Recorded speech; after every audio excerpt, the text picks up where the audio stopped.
Good afternoon and welcome to Padre's Ponderings. Afternoon. Beautiful day in the low country right now. Mercy. Did it rain at your house? Crazy amount of rain we've had. And we have a new staff member, Dave Fisher, just moved here a week ago, I believe, almost a week ago. And when I saw him this morning, I was like, it doesn't rain this much all the time.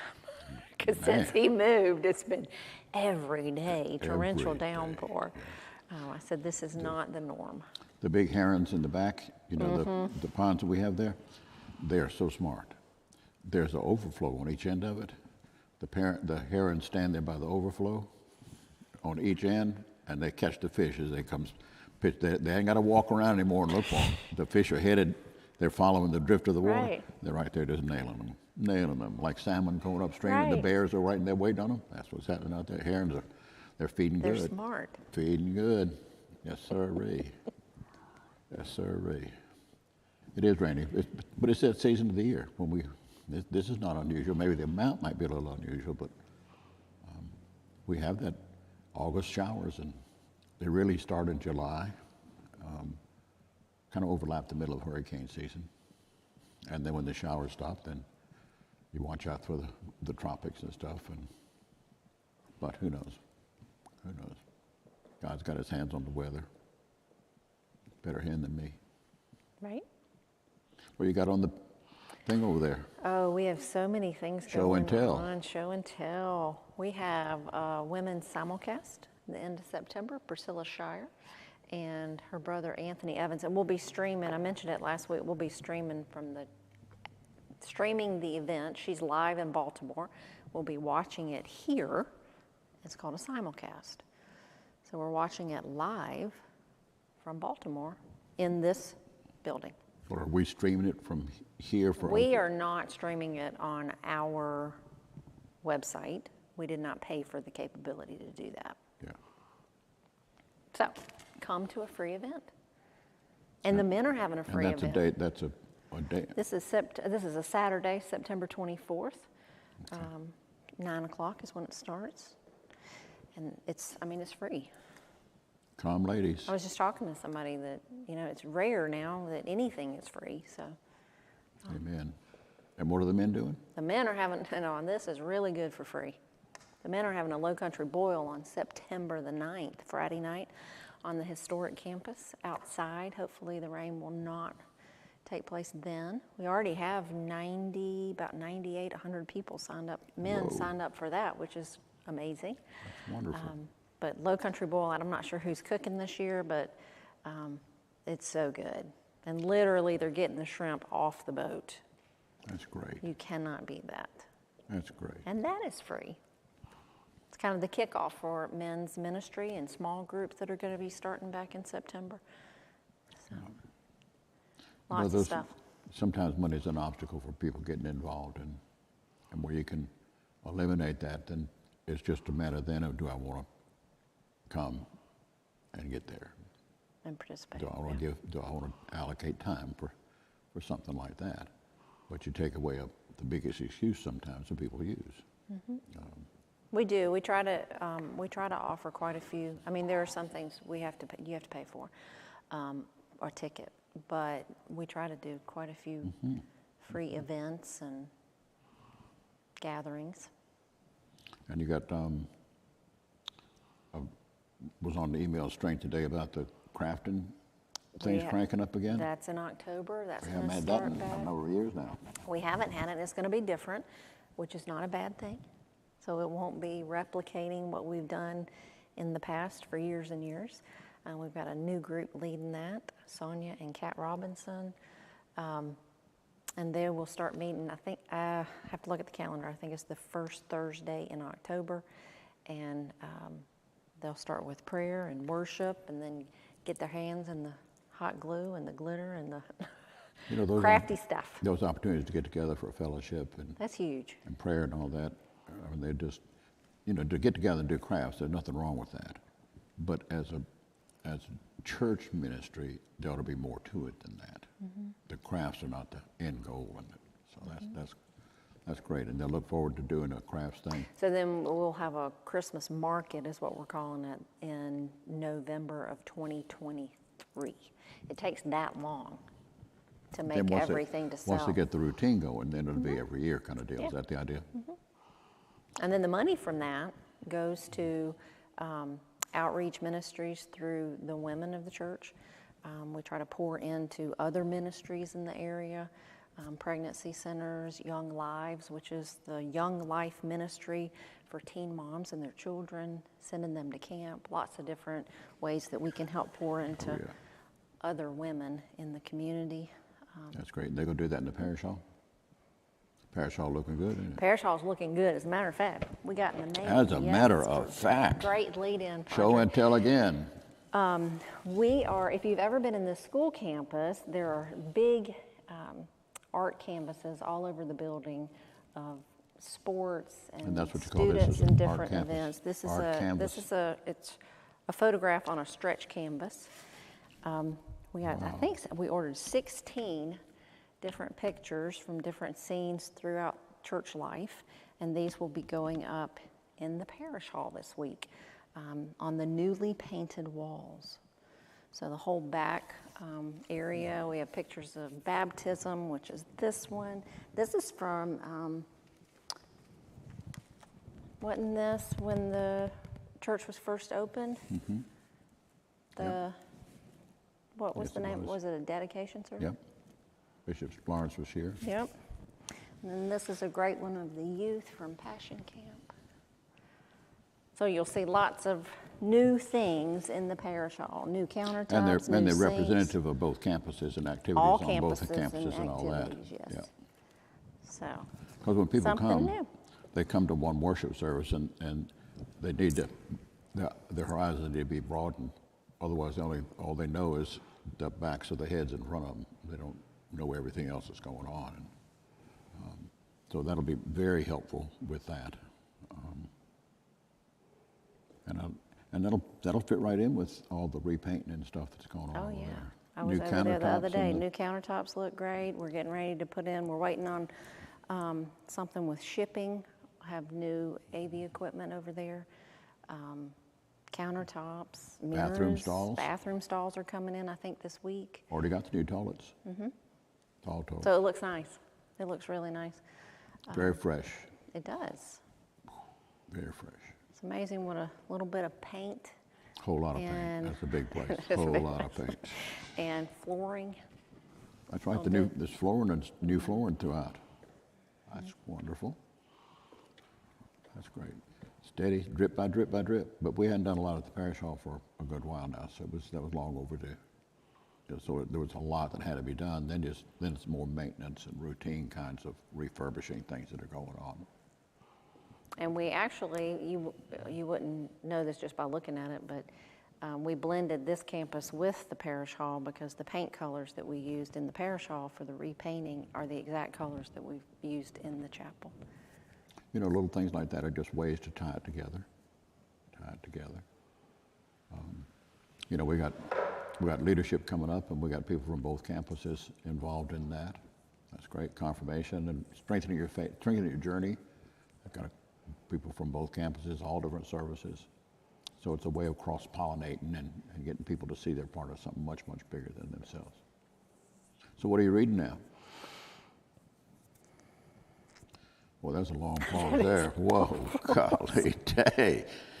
Wow. No, it's not supposed to be a trick question, was it? I just thought that would be just a softball right down the middle of the plate, home run. I'm reading a leadership book, but I can't, it'll come to me after we finish this. Aaron Judge hit his 50th home run yesterday. So. What? You just went to baseball? Aaron Judge, one of the Yankee baseball players, hit 50 home runs. That means nothing to me. That's Sure, Charlie's laughing. I don't watch baseball. 50 home runs for the second year in a row. And he's on track to. What? For the second year in a row, he's hit 50. Sounds impressive. There have only been 3 Yankee baseball players in the history of the franchise to do that. Okay, Babe Ruth. Babe Ruth was one of them. Do we know who the other one was? Number 7. Mickey Mental. Way to go. Just one little hint like that, you got to just baseball aficionado. So he's in rare air. Like That's that. impressive. It really is impressive. Yeah, they lost the game, but it's impressive. Well, but they're leading. I think they're leading the American League. But I just. do you watch much baseball? No. Okay. No, but I thought, you got to stay out with current events, Okay. and you're in the school environment over there. A lot of those little children over there would know about Aaron Judge, I think his name is, but they would know about all that.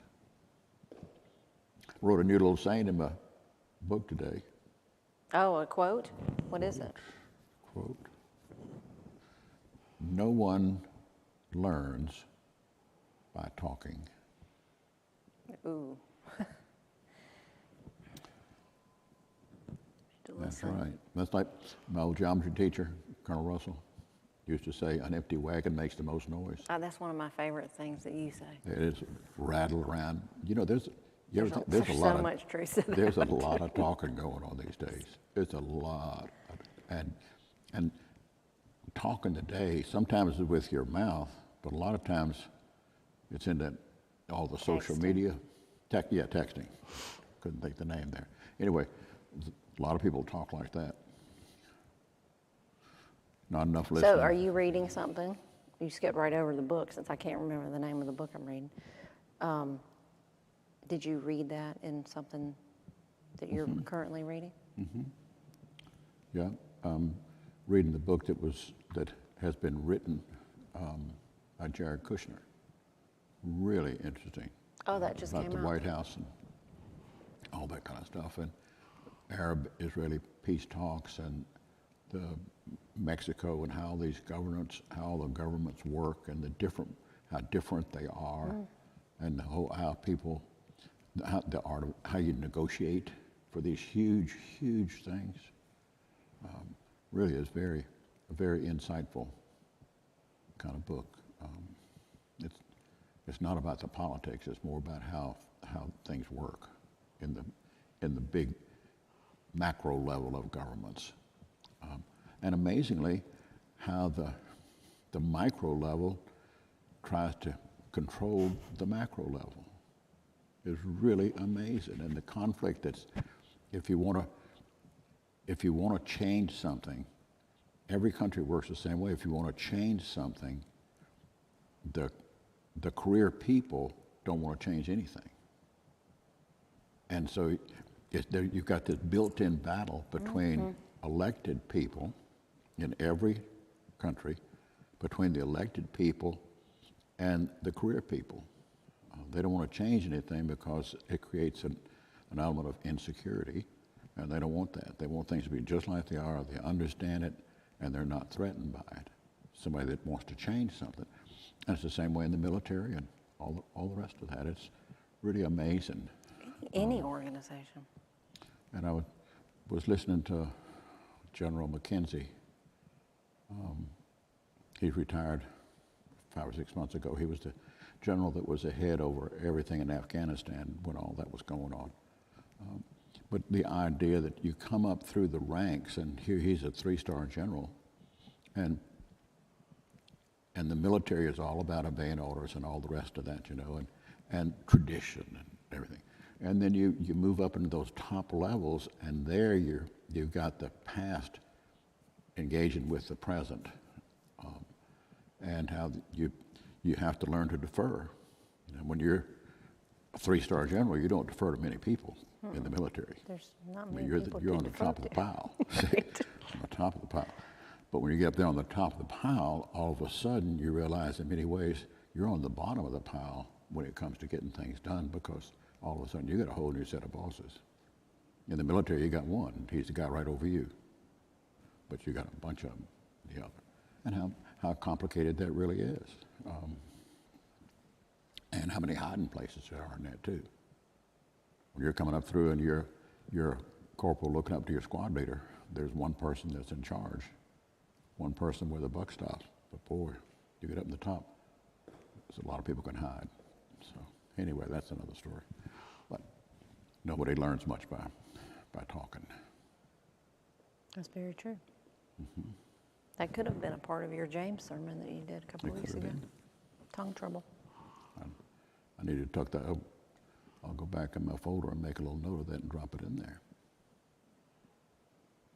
You know, and that's one of the things, that's why I try to work on sermons so far ahead of time. I finished up one last week that'll be the end of October.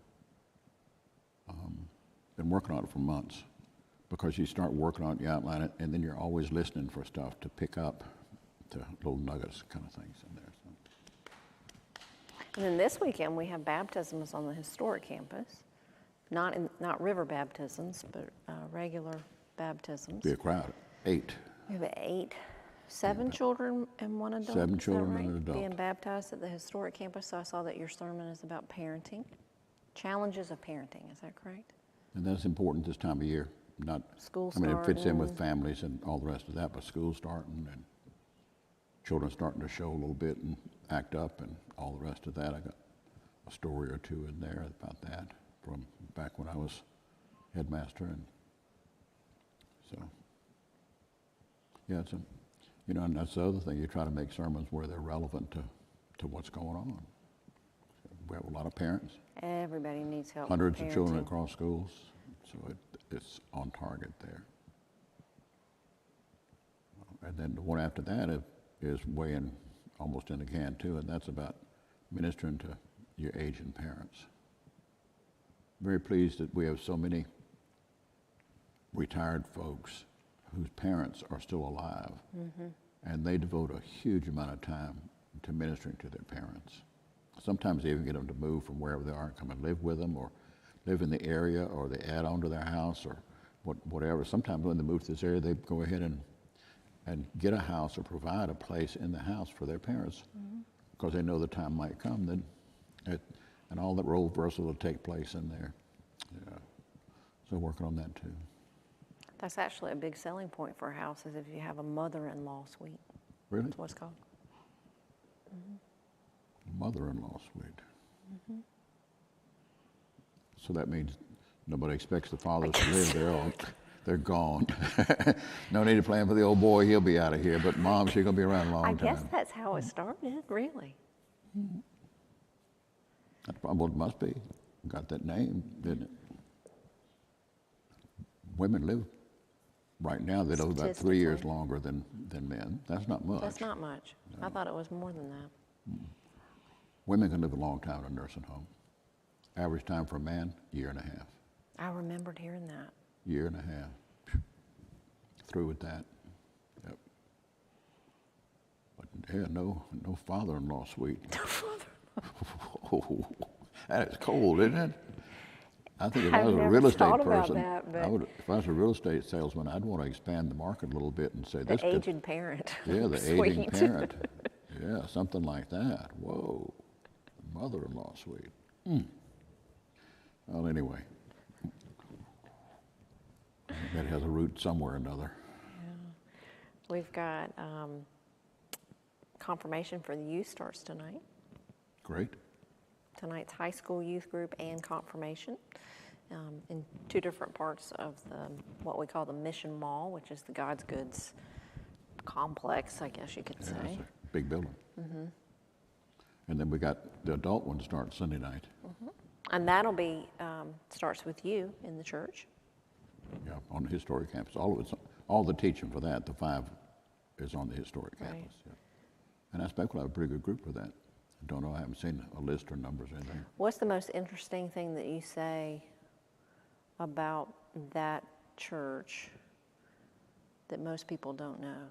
Because it's got some little hidden, quirky, not Oh, yeah. quirky, but interesting things. What do you think's the most interesting thing that you share that people are surprised about? The trap door, Yes, that's the one I think. that's one. The trap door. The foundation. I want to talk about the foundation of the church. Church bell. Okay, tell the story The about the reason church there are bell. the I reason love there are that. doors on the pews. Very practical. Okay, well, tell us about the church bell. I love that No, story. you got to come to the class. What are you talking about? Gracious goodness. I love that one, though. It's a connection to you many, many moons ago. Yeah. I'll give Didn't you even know it. a tidbit, yeah, because that'd have been while I was walking Yes, on the I know. campus That's why I as a think. child. All right, you have to tell that one. I'm All sorry. right, this is They don't need to Porter come Military with Academy in confirmation. Charleston, downtown Charleston, Ashley Avenue and B Street, right there. Now it's MUSC. Now, but back then, Right. it was 2 big blocks surrounded by a brick wall. That wall must be about 8 feet tall. And that's where, when the Korean War was over with, my father became the headmaster there, and I started 3rd grade there in the middle of the year. He was the first headmaster, wasn't he? No, it had been there since the 1800s. Oh, okay. Yeah. And really, it started as a school when the rector of Holy Communion, which is right down the street from it, had a heart for all the orphan boys in Charleston after the Civil War. So it started as a school for the orphan boys in Charleston after the Civil War. Not many people know that. But anyway, I'm there on the campus when I was a child, 3rd grade, 4th grade, 5th grade, 6th grade, somewhere, 7th grade. So come to find out that during the Civil War, the church bells all through South Carolina were taken down and sent to Charleston to be melted down for cannonballs and bullets and all the rest of that. The church bell from here, which is engraved with the church's name on it, was sent up there. But somehow or another, it didn't get melted down. It got buried on the campus of Porter Military Academy. Why that happened, I don't know. But anyway, then the campus gets sold to the Medical University. When the Medical University is starting to construct buildings, they're digging up they dig up the church bell. And they send the church bell back, because it has a name on it, send it back to Church of the Cross. And it's hanging up in the What year was that they found it and it was sent back? Oh, I don't know. That building started, let me see. They started working at all that building stuff in the late 50s is when the campus was sold. And they built a new Porter. They combined Porter Military Academy and Goud School in Charleston. And they built a new campus across the Ashley River, and the school became Porter Goud. Seaboard Coastline Railroad owned the land. They donated the land for the school, and the money that the Medical University paid for the land built the first big set of buildings and gym and stuff like that across the Ashley River over there. So it would have been in the late 50s, somewhere in there. I just think that's interesting because it was when you were at Porter Military School that you felt the call or had a vision of yourself being in a procession. Yeah. I just think it's neat. It's amazing how those things all kind of overlap each other, isn't it? But here we are, and the old bell's right there, and we ring it before the services. Our church bell, when it That's the real bell. One of the only original bells surviving in South Carolina. I would think there wouldn't be many. Right. And don't know, that was just a God thing that it survived, but it did. That was right there, it still rings, and use it for toll when the service starts and funerals. Do we chime for weddings? No, just funerals. So we have 3 funerals this week, so it'll be chiming often. That's this week. Then, there's one in just about 30 minutes today. There's that, as a church is big and we've got all generations here and all that, we have funerals. The sermon that I'm working on now for the end of October is about that. It's called But Even Now. And it's about, I'm working out of the John 11 passage where Lazarus dies and all that, and Jesus comes and, do you believe it? And she said, I believe, but even now, though he's been dead, I believe. So I'm calling But Even Now, and I'm going to talk about the whole concept of burying a loved one in faith. If you're a believer, walking through all that kind of stuff.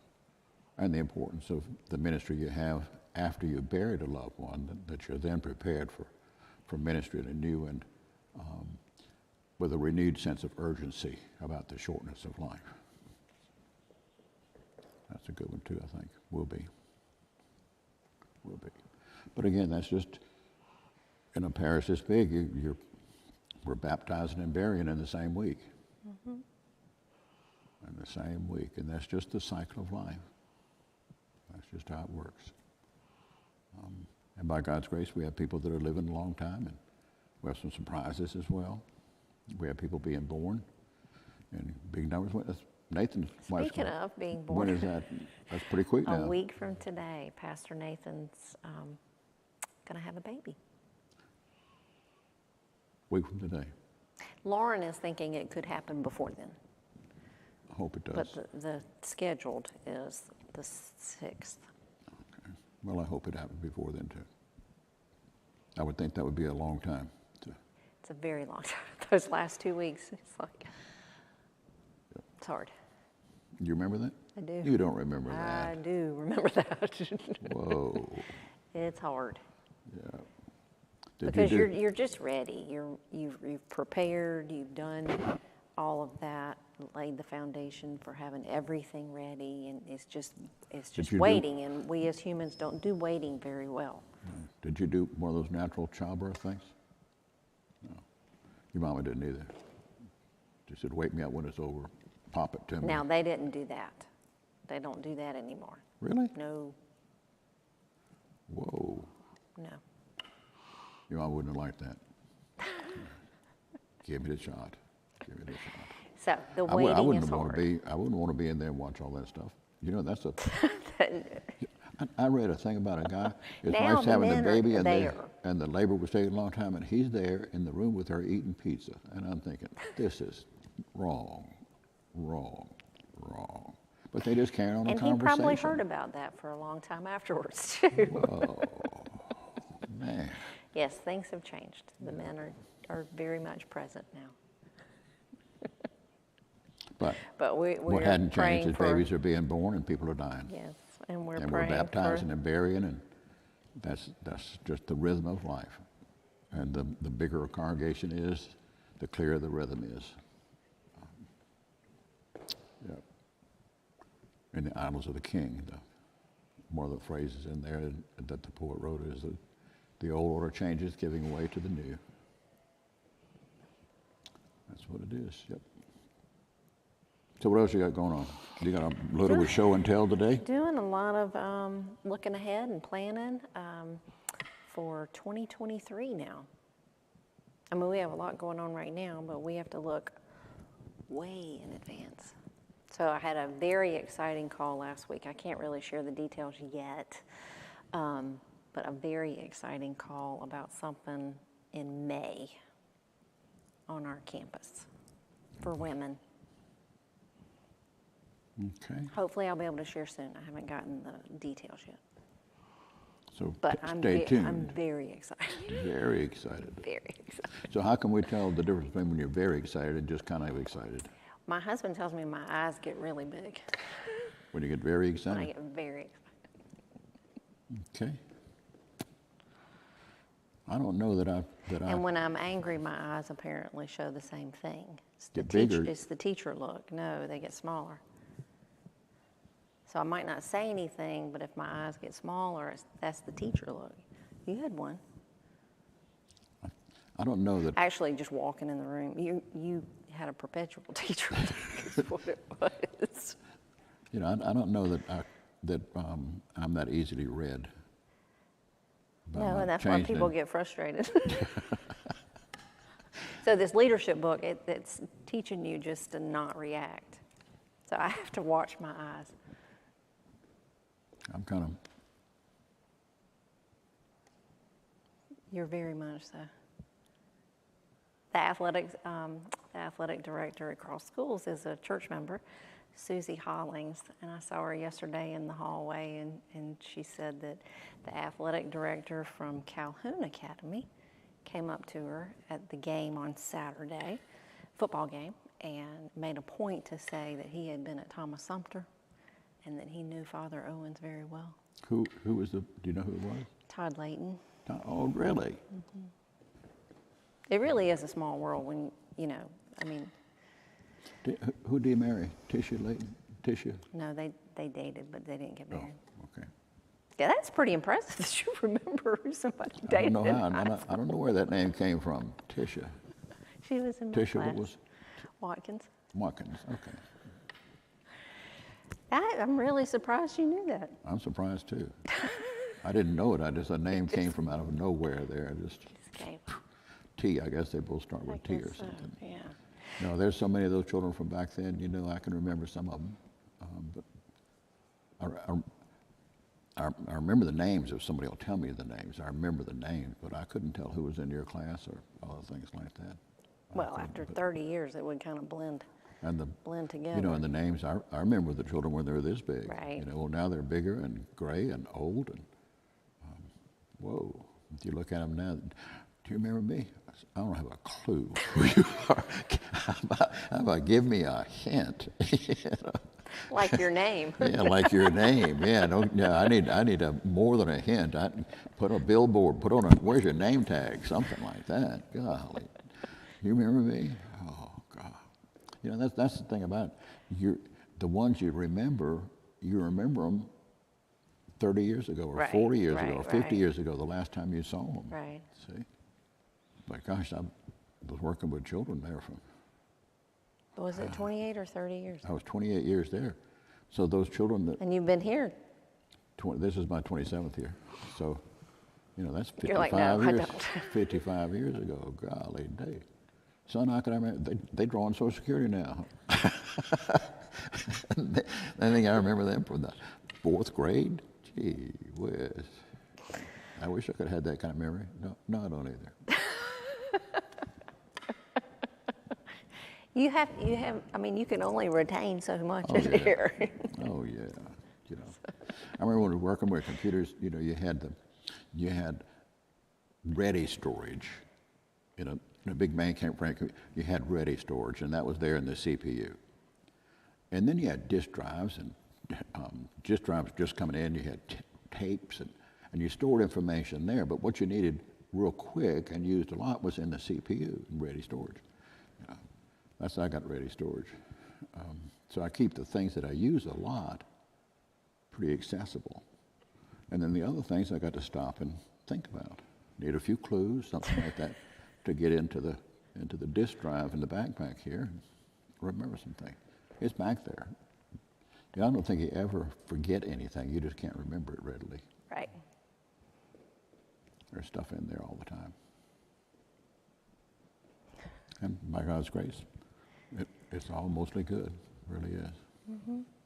So I'm and looking. When I remember children and people from adults, even from the past and all that, you know what Shakespeare said about death and Julius Caesar? He says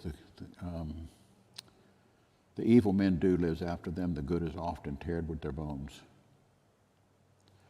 So in other words, he's saying that our memory, we remember the bad things about people, we forget the good things.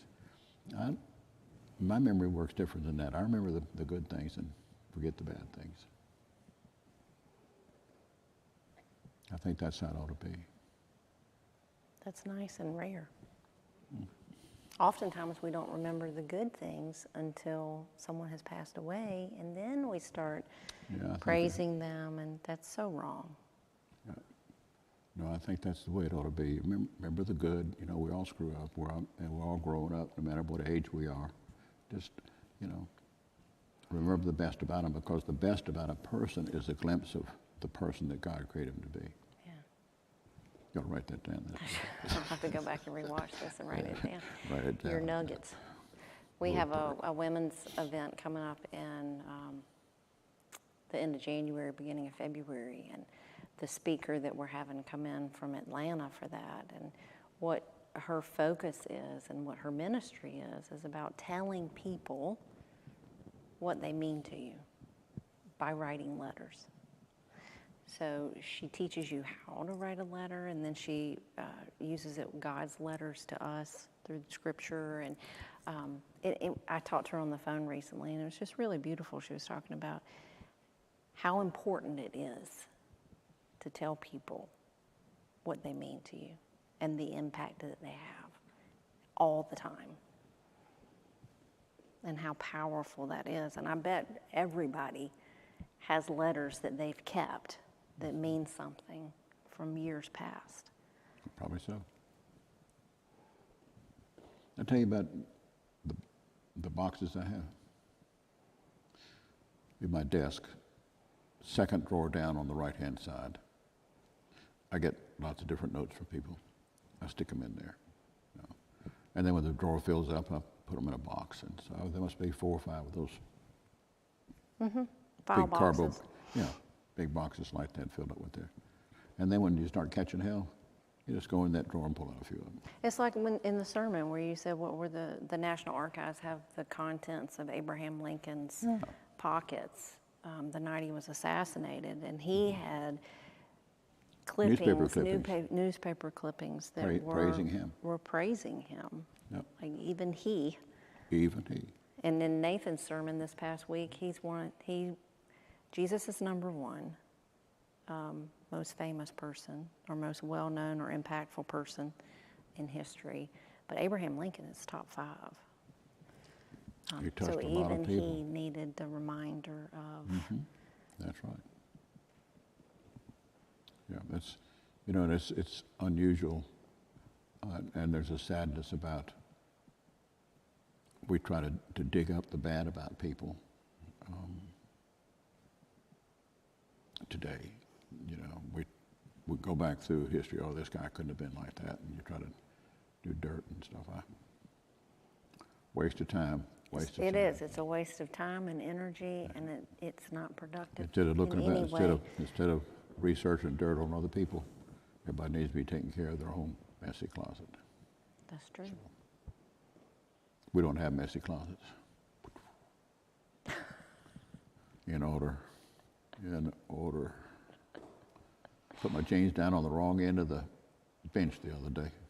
Uh-oh. I said, down here. You're allowed to trip when you wake up during the night and go to the bathroom. You're allowed to trip over them if you leave them right there.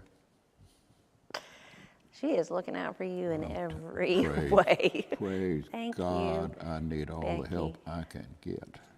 All the help I get. Thankful for it. All right. So we've got a lot of things going on this week, and you were preaching on the historic campus this weekend. Jonathan is on this campus talking about Jacob.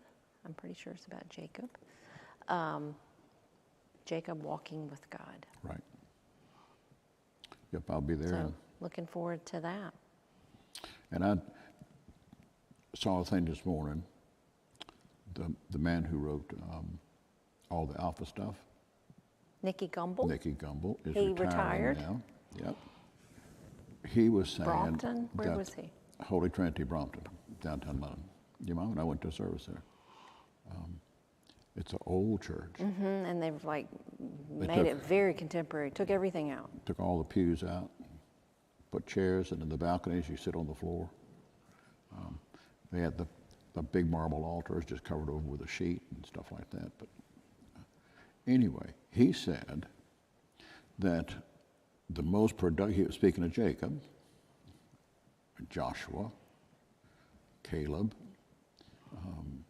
He said that he believes that now the most productive years for a minister are when they get to be 60 and 70 and 70 and 80.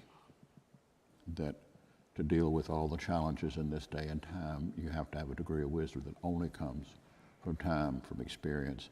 And if you look back in the biblical record, that's when people really crank into big-time leadership, is when they have Because that much Caleb was wisdom. like 85 or something. Oh yeah, those guys, they're old. See? And then when Jacob, when Joshua dies, and Caleb is right there. See, when Moses goes down, Joshua's right there. But they're not children. They're not children at all. So anyway, I just thought I'd hang on to that. He retired, but he's not sedentary. Nicky Gumbel. Oh, no. Right. No, He's just shifting gears. Kenny Clark has a phrase, the Bishop of Vermont, not retired, refired. That he has a new passion for ministry now, where And he's he not stuck does. into the routine, day-to-day routine. He Right, can he's focus on bigger ministering things. to ministers is what his gift Yep. is right now, right? He and Helen both. Yep. So looking forward to seeing him. That's some wisdom there. So you're in your prime. I'm just breaking into it. Just breaking into it. Yeah. All right, food bank this week, we're looking for pasta, any kind of beans, like canned beans, black beans, pinto beans, baked beans, and Pork and beans? pork and beans. Any kind of canned beans is what we're looking for, and cereal. Served a lot of people this week, so if you're at the grocery store and can grab a couple of items, please bring them to any of our weekend services. You can drop them off at the food bank on Saturday morning 9 to 11 or on Monday morning 9 to 12, and any day at the office. You can just come to the front door and drop them off. When I was a child, I don't think it was once a week, but surely every 2 weeks. One of the meals pork and would be beans? pork and beans and a Spam sandwich. Oh no, I mean, Spam is good. Fry that thing up, pork and beans and a Spam sandwich. And we will end on that. Thank you, Jesus, for the Thank pork you, and beans Jesus, and Spam. that I'm not eating the Spam sandwich today. You're a little late, but yeah. All right, we'll close out with that. Spam sandwich and pork and beans. There you go. You can go in peace. When you're hungry, it looks good, honey. It looks good. That's true. Go in peace to love and serve the Lord. Thanks Thanks be to be to God. God. See you when I see you. Blessings to you.